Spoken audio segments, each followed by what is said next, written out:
하나님 말씀 오늘도 사도행전의 말씀입니다. 오늘은 사도행전 19장 1절부터 오늘 20절까지 본문인데요. 이 시간에 뒷부분을 좀 읽겠습니다. 11절부터 20절까지의 말씀입니다. 하나님이 바울의 손으로 놀라운 능력을 행하게 하시니 심지어 사람들이 바울의 몸에서 손수건이나 앞치마를 가져다가 병든 사람에게 얹으면 그 병이 떠나고 악귀도 나가더라. 이에 돌아다니며 마술하는 어떤 유대인들이 시험삼아 악귀 들린 자들에게 주 예수의 이름을 불러 말하되, 내가 바울이 전파하는 예수를 의지하여 너희에게 명하노라. 유대의 한 제사장 스게와의 일곱 아들도 이 일을 행하더니 악귀가 대답하여, 내가 예수도 알고 바울도 알거니와 너희는 누구니에? 악귀 들린 사람이 그들에게 뛰어올라 눌러 이기니 그들이 상하여 벗은 몸으로 그 집에서 도망하는지라. 에베소에 사는 유대인과 헬라인들이 다 이 일을 알고 두려워하며 주 예수의 이름을 높이고, 믿은 사람들이 많이 와서 자복하여 행한 일을 알리며 또 마술을 행하던 많은 사람이 그 책을 모아 가지고 와서 모든 사람 앞에서 불사르니 그 책값을 계산한즉 은 5만이나 되더라. 이와 같이 주의 말씀이 힘이 있어 흥왕하여 세력을 얻으니라. 아멘. 오늘 본문에서 이제 바울이 3차 전도 여행을 시작하고 있는 장면이 있습니다. 바울은 더욱 힘있게 하나님 나라의 복음을 증거하고 이전보다 더 강력하게 병자를 치유하며 귀신을 쫓아내는 등 다양한 사역을 오늘 전개하고 있어요. 이는 예수께로부터 파송받은 12 제자들이 행했던 그 사역들과 흡사해 보입니다. 이제 우리가 함께 상고하고자 하는 것은 이러한 복음 사역 과정에서 회방꾼으로 나타나 복음의 참 의미를 왜곡시키는 자들에 대한 것들이에요. 여기 우리가 후반부를 읽었는데 거기 보시면 13절에 마술하는 어떤 유대인들도 나오고요. 또 14절에는 제사장 스게아와 7 아들들도 바로 그런 사람들입니다. 그러면 이들은 복음을 어떻게 대했느냐 하는 거예요. 첫째로 꼽을 수 있는 것은 그들은 복음을 장사거리로 생각을 했어요. 당시 에베소에는 주술이 만연되어 있었고 이 주술을 통해 돈을 벌어들이는 자들이 많았습니다. 본문의 이 유대인 마술사들 또한 우리가 앞서서 8장에서 사마리아의 마술사 시몬을 본 적이 있죠. 그 시몬처럼 그러한 돈벌이에 눈독이 오른 자들로 짐작이 되어집니다. 그들은 바울이 병자를 치유하고 귀신을 쫓아내자 바울에게 어떤 대단한 마술 능력이 있는 줄로 알고 그것을 어떻게든 배워서 떼돈을 벌어보고자 생각했던 것 같아요. 그래서 바울이 능력을 행할 때마다 언급했던 주 예수의 이름, 그것을 마치 주문인 양 그렇게 불러대는 걸 보게 됩니다. 물론 본문의 경우에는 매우 극단적인 예에 속하긴 하지만 복음의 본질과 그 진정한 의미를 깊이 자각하지 못하면 그 형식만 있고 알맹이는 없는 피상적인 신앙생활에 빠져들기 쉽다는 거예요. 입으로는 예수 이름, 예수 영광 말하지만 그 본질이 없는, 그 내용이 없는 어리석음을 말할 수도 있다는 거예요. 후반부에 보면은 귀신이 나타나잖아요. 마귀가 나타나서 마귀가 그야말로 귀신같이 알죠. 그 예수의 이름이 입술에 걸린 이름인지 아니면 본 믿음으로 드러나는 이름인지를 다 안다는 거예요. 그래서 마귀가 분별하고 그 믿음 없음으로 인하여 그들을 억어하고 그 집에서 도망하게, 벗은 몸으로 도망하게 하는 그 부끄러운 결과를 만나게 되어집니다. 더욱이 어떤 경우에는 복음을 왜곡하여 자기 상상 속에 만들어진 기형적 신앙에 열심을 올리기도 합니다. 구약 시대에도 보면 그 사사기 17장 같은 데 보면 사사 시대에 미가라는 인물이 나오잖아요. 그도 나름대로는 하나님께 열심을 낸다고 하지만 실제로 보면은 우상을 섬기고 있고요. 뿐만 아니라 제사장을 임으로 고용하여 마치 가게를 차리듯이 신당을 만들어대는 걸 보게 되어집니다. 그러니 그 고용된 그 레위인 제사장 역시도 훗날에 단지파에서 더 나은 대우를 약속하며 회유하니까 미가를 버리고 떠나기까지 하는 모습을 보이기도 합니다. 이와 같은 일들은 오늘날에도 얼마든지 발생할 수 있습니다.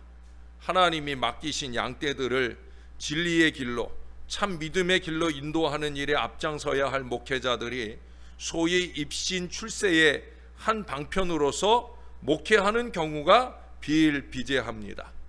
그들에게 있어서 신자들은 천하보다 귀한 영혼들로 보이는 게 아니라 자신의 이속을 채워줄 사업의 기반으로, 이속의 기반으로 보일 수 있다는 거죠. 또 겉으로는 교회에 열심히 출석하고 열심히 신앙하고 헌신하는 것 같지만 실제로는 온통 세상적 성공에만 온 관심을 쏟으며 하나님의 말씀을 마치 성공을 위한 주문 외우듯이 그렇게 하는 신자들이 얼마든지 많이 있는 것 같아요. 또 교회를 자기 사업의 대상으로 삼기도 하는 어리석은 인생들도 얼마든지 꼽아볼 수가 있습니다. 그러나 여러분, 복음은 값으로 매길 수 없을 정도로 고귀한 것이죠. 또 돈으로 살 수도 없는 거예요. 복음의 참된 의미를 깨달으면 자신의 가진 바 모든 것을 팔아서라도 그것을 얻으려고 할 것입니다. 예수님은 그렇게 천국에 관한 소중한 비유들을 우리들에게 말씀해 주셨어요. 지난주에도 말씀드렸고 월요일에도 말씀드렸지만 언제나 복음의 본질이 전도와 선교가 제일 중요한 거예요. 또한 우리의 신앙은 겉모양의 신앙이 아니라 내면 깊숙한 곳으로부터 우리 하나님이 기뻐 받으실 신실한 믿음의 모습으로 하나님 앞에 있어야 할 것입니다. 이들은 또한 이 하나님의 복음을 마술의 하나로 여기고 있다는 거예요. 신기한 마술을 행하여 사람들의 이목을 집중시키고 영예를 누린 자들은 동서고금을 막론하고 늘 있어 왔어요. 출애굽의 영도자인 모세와 맞서서 바로 앞에서 마술을 행했던 애굽의 그 술객들도 그런 부류에 속한 사람들입니다. 오늘 본문의 유대인들도 바울에게서 나온 이 이적적 권능이 신통한 마술의 결과인 것으로 그렇게 알고 있어요. 토속신앙의 전통이 강한 우리나라에도 아직도 점쟁이나 무당들이 많이 있잖아요. 또 이러한 전통 때문에 우리 그리스도인들 중에도 다분히 신비주의적이고 무속적인 습성을 나타내는 경우가 많이 있어요. 이 중남미 같은 데는 아예 이 천주교 신앙이 전해질 때 그 천주교 신앙과 그 지역의 토착 신앙이 짬뽕이 되어 있어요. 그래가지고 이게 정말 하나님을 섬기는 건지 우상을 섬기는 건지 모를 모양들을 나타내고 있어요. 심지어 하나님의 이름을 부르는, 하나님의 이름을 부르는 것이 아니라 이 우상신을 부르는 것조차도 하나님 믿는 것으로 착각하는 일들이 비일비재하다는 거예요. 우리나라에도 그런 비슷한 습성이 있잖아요. 성경 구절을 읊조리면서 예언적 점장이 신용을 내는 그런 어리석은 목사들, 권사들도 많이 있고, 또 거기에 머리 디밀고 돈 갖다 바치면서 예언 받는다고 그렇게 헤매는 어리석은 신앙인들도 많이 있곤 합니다. 그러나 여러분, 신유 이적이나 귀신 축사의 능력 등은 모두 하나님의 귀한 은사들 중에 하나일 뿐이에요. 각종 병을 고치는 무당의 이야기가 물론 사실일 수도 있어요. 여러분, 오늘도 본문에 보시면 거기 악귀가 알아보잖아요. 그렇죠? 마찬가지예요. 악령도 초자연적인 권능을 행사하기 때문에 그러나 이 악령의 힘을 빌어 설사 이적적 치유를 경험하였다 하더라도 그것은 그 영혼을 귀신에게 팔아먹는 더 큰 죄악 속에 스스로 들어가게 되어질 뿐인 겁니다. 그러므로 우리는 지나치게 이적에만 집착해서 신비하고 초자연적인 체험에만 관심을 둘 것이 아니라, 제가 여러분에게 늘 자주 강조하듯이 하루하루의 구체적인 삶 속에서 성령의 귀한 열매를 나타내는 일에 창념할 수 있어야 된다는 거예요. 코람데오의 신앙으로, 데오볼렌테의 신앙으로 하나님 앞에서 하나님의 뜻을 이루어가는 건강한 믿음의 삶을 잘 살아낼 수 있어야 된다는 거예요. 역사상 수많은 신비주의자들이 사람들을 미혹시켜 왔습니다. 천국을 보았는데 그 구체적 모습이 어떠어떠하다 증거하는 것까지는 좋은데 전혀 비성경적인 가르침을 진리인 양 주장한다든지, 또 모년 모월 모일에 우리 주님의 재림이 확실하다는 계시를 받았다고 주장하는 자들이 다 그런 부류였죠. 그러한 어리석은 일들이 결국에는 만천하의 거짓이었음이 다 드러납니다. 또 한때는 방언하지 못하는 사람들을 믿음이 없는 것이냐 몰아붙인 경우들도 있었습니다. 혹은 하나님의 뜻보다는 자신의 뜻이 이루어지길 불철주야 기도하는 것까지 소위 믿음이 좋은 사람인 것처럼 자랑하는 경우들이 많이 있는데, 이 모두는 다 기복적이고 마술적이에요.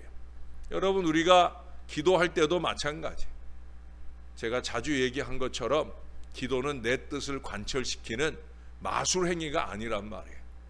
우리는 더 깊이 기도할수록 아버지의 뜻이 무엇인지를 분별해 가며 그 뜻에 순종해 나아가는 저와 여러분의 삶이 있어야 됩니다. 우리는 언제나 성경적 진리에 입각한 건전하고 건강한 복음 신앙에 충실할 수 있어야 된다는 거예요. 마지막으로 한 가지 더 꼽자고 하면 이들은 바울을 시험하려 하고 있어요. 복음을 시험하려 하고 있습니다. 이들은 예수의 이름에 주술적 신통력이 있는지 시험하고 있어요. 예수 그리스도의 이름은 순종과 믿음의 대상이지 시험의 대상은 결코 아닙니다. 인간이 하나님을 거역하고 시험하려 한 역사는 최초의 인류 아담에게까지 거슬러 올라갑니다. 시험은 궁극적으로 사단에게로부터 비롯되는 거예요. 예? 사단은 하와를 깨어 선악과를 따먹게 하고 하나님을 시험하도록 부추겼고요. 안타깝게도 하와는 그 달콤한 속삭임에 넘어가 버리고 말았습니다. 선악을 알게 하는 나무의 실과를 따먹으면 하나님과 같이 되고 하나님과 맞먹을 줄로 착각하는 이 어리석음으로 죄를 짓게 되었다는 거예요. 또 한 가지 예를 들자면 출애굽한 후에 광야에서 이스라엘 회중은 그 하나님의 인도하심에 대해 끝없이 의구심을 보이면서 하나님을 시험했음을 출애굽기 17장에 잘 보여주고, 17장만 보여줍니까? 출애굽의 모든 여정 동안에 그들은 끊임없이 하나님을 시험해. 이에 대해서 히브리서 기자는 히브리서 3장 9절에 보면은 너희 열조가 나를 시험하여 증험하고 40년 동안 나의 행사를 보았느니라. 물론 하나님을 시험하다 보니 하나님의 행사도 많이 보기도 했지만 결국은 그들이 하나님을 시험하는 여정 속에 3일 길이면 끝날 일을 40년 광야 생활을 하게 되는 불행한 역사를 보았음을 우리들에게 보여주고 있는 거예요. 사랑하는 여러분, 하나님께 대한 인간의 불순종과 시험은 예수님께도 똑같이 나타났던 걸 우리가 상고했습니다. 바리새인들이 표적 보이기를 청하여 예수를 시험하는 것이나 또 율법사가 예수를 시험하며 나름대로 그럴듯한 질문을 던지는 것 등은 다 올바르지 못한 시험입니다. 이처럼 인간의 타락한 본성은 하나님과 그분께 속한 진리를 본능적으로 거스리려고 합니다. 말씀을 의심하거나 무시하려 합니다.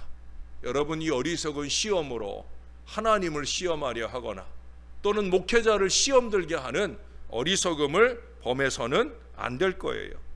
하나님의 진리를 받아들이느냐 대적하느냐 혹은 순종하느냐 시험하느냐, 이 둘 사이에 중간지대나 타협지대는 없어요. 이것이냐 저것이냐의 양자택일만 있을 뿐입니다.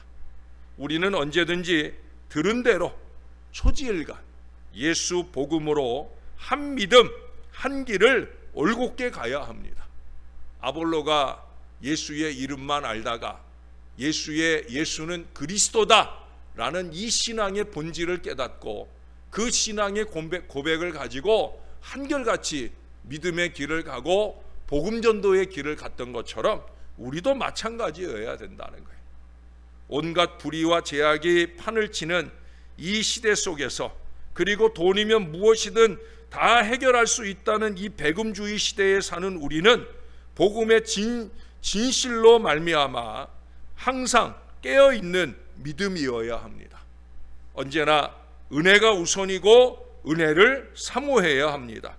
죄악된 풍조에 밀려 복음의 진실마저 왜곡하는 것이 아니라 오히려 역으로 복음의 깊이와 넓이에 창념함으로써 어지러운 이 세상의 흐름을 온전히 거슬러 올라갈 수 있는 참 믿음의 사람들이 되어야 합니다. 예수님께서 우리에게 말씀하십니다. 너희는 세상의 소금이라. 소금이 그 맛을 잃으면 무엇으로 짜게 하리요? 사랑하는 여러분, 소금의 본질을 놓치면 안 됩니다. 빛의 본질을 놓치면 안 됩니다. 예수 복음의 제자로서 그 맛을, 그 빛을 한결같이 지켜내는 저와 여러분이 되어 하나님의 영광이 드러나고 신앙의 본질이 세상 사람들을 감동시키는 놀라운 역사로 결실해가는 저와 여러분의 신앙, 우리 교회의 아름다움이 될 수 있기를 우리의 구주 되시는 예수님의 이름으로 간절히 축원합니다. 기도하겠습니다. 예수의 이름을 말한다고 다 예수 복음일 수 없음을 우리는 아볼로에게서도 보았고 또한 오늘 본문 속에서도 보게 됩니다. 하나님, 저와 이 모든 자녀들의 마음속에 진실한 믿음이 늘 자리하게 도와주시옵소서. 우리의 심령 속에 우리 주 예수 그리스도께서 그 중심의 좌정에 계시며 우리를 주장하시는 온전한 믿음의 삶을 잘 살아낼 수 있게 도와주시옵소서.